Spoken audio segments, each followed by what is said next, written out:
Defend yourself against DDoS attacks by hiding your true IP address with ExpressVPN, and visit my custom link expressvpn.com/ghilliemaster in the description to find out how you can get an extra 3 months free.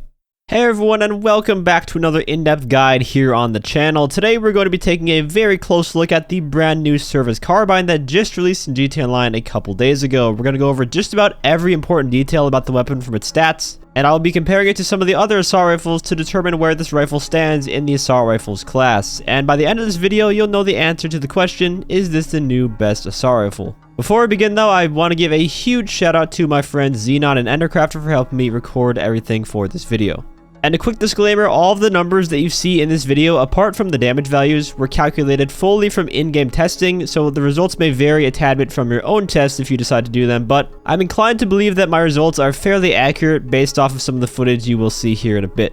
So starting off with the damage, the Service Carbine will kill a player in 10 shots to the body, which puts it up there with the heavy, advanced, and the compact rifles. However, the interesting part about the Service Carbine compared to the other 10-shot kill rifles is that the Service has the highest damage value out of all the 10-shot ARs. And on a broader spectrum, the only two assault rifles that deal more damage than the Service Carbine are the Assault Rifle Mark II and the Military Rifle. And the reason this is a big deal is because the Service Carbine has a much faster fire rate, way above the Military and the Assault Rifle Mark II. It has a fire rate of 480, which puts it at number 4 in the assault rifles class, but it's not too far behind the heavy, advanced, and carbine rifles in terms of rate of fire, and it's still not up to the fire rate of the Special Carbine and bullpup rifles up in the top 2, however, but it is close. And because we now know the damage and the fire rates, we can rank the Service Carbine on its TTK or time to kill against players, and it falls in the top 3 in the time to kill department with a kill time of 1.125 seconds. And I should also mention that these are all time to kill values in optimal range. And this is a pretty respectable number. When it comes to time to kill though, when you have numbers this close to each other, lag is going to be a big factor in determining who wins a gunfight. If the time to kill is within like 0.04 of a second, you're most likely going to trade with the other player, or it's going to be just a toss-up who wins. Sometimes you will, sometimes the enemy will. However, I did a few head-on gunfight tests to check if my time to kill values were somewhat believable against each other.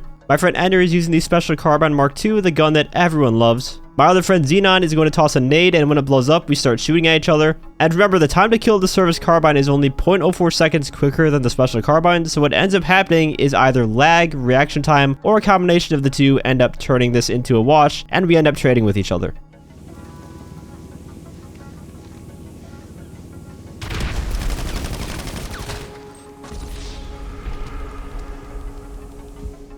When we did the test again, this time with me using the compact rifle and with him using the Special Carbine Mark II again, this is now a 300 millisecond difference in time to kill, so what do you think is going to happen here? Let's find out.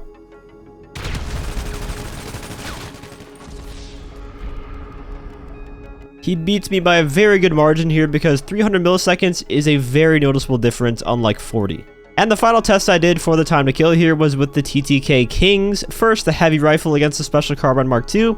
And this time I win the engagement with just a sliver of health left, likely due to the fact that the time to kill of the heavy rifle is a bit faster than the Mark II Special Carbine.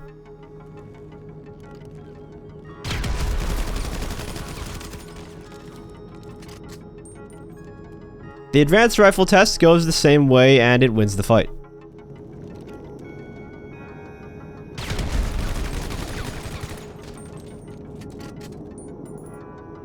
Aside from time to kill in PvP though, another metric that can be applied to PvE is the DPS of the weapon. This is a measurement of performance that uses the raw damage number with its rate of fire, rather than the amount of bullets it takes to kill someone. And in DPS rankings, the Service Carbine falls into 4th place, just behind the Special Carbine Mark II, only by 0.4 of a health point though, so really small difference there. And honestly, the top 5 of the AR class, you really aren't going to notice much of a difference in the damage you're outputting because they're all within 5 HP of each other. It's not until you really use the bottom 3 that you're going to notice you're killing things much slower. As you can see, Rockstar haven't really balanced slow firing weapons all that well in this game. However, this is all assuming you're aiming for the body. Obviously, headshots are an instant kill and most people will aim for the head, which makes like all that info that I just talked about completely useless.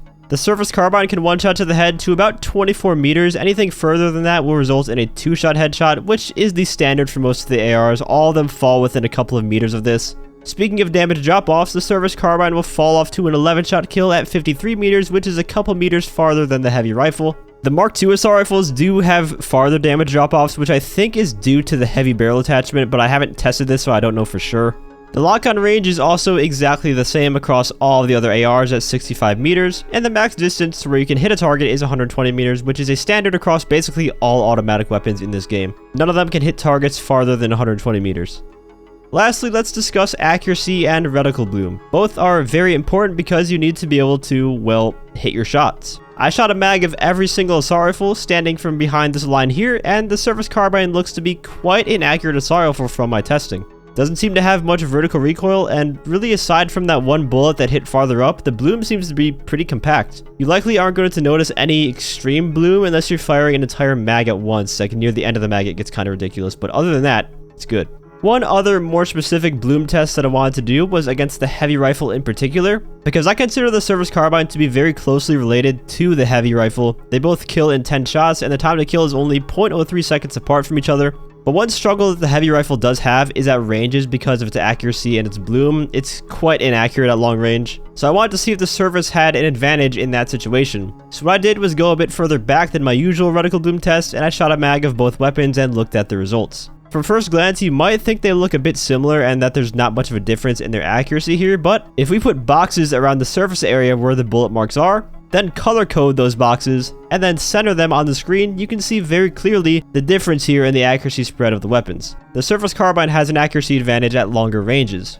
So to wrap things up and summarize how the Service Carbine performs, I would say it's essentially an advanced rifle or heavy rifle, but instead of a higher rate of fire, it's got better accuracy and is better suited for longer range engagements. And for me personally, this is probably going to be my new go-to weapon. I think it fits nicely into the AR meta and is a good option for whatever you want to do with it, honestly. And although this is subjective, I really like how this weapon looks and sounds.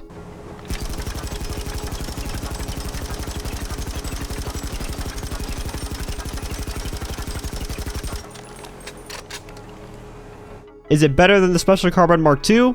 In some ways, yes, but in other ways, no. But it does compete with it, which is a sign of good balance. When you make a weapon, you don't want it to be immediately better than everything else. You want it to just fit nicely into the meta of all the other guns too. And I think Rockstar overall did a really nice job with this weapon, although would have been nice to have a scope attachment, but maybe I'll do some modding and fix that myself. Let me know how you guys like the Service Carbine in the comments. Is this your new go-to AR? And if you don't like it, tell me why. If you enjoyed the video or found it helpful, feel free to leave a like as well as subscribe to my channel for more GTA Online content. Once again, thanks to my friends Ender and Xenon for helping record for this project, as well as to all my channel members for supporting the channel. If you'd like to become a member for some exclusive perks, you can either use the join button or the link that's down in the description. And as always, thanks for watching and have a great day. The Carbine Rifle Mark II, you'll beat me. Let me look at it, because the Carbine Rifle Mark II has a 1.217 time to kill. So you'll beat me in this test. Yep, see? The math doesn't lie.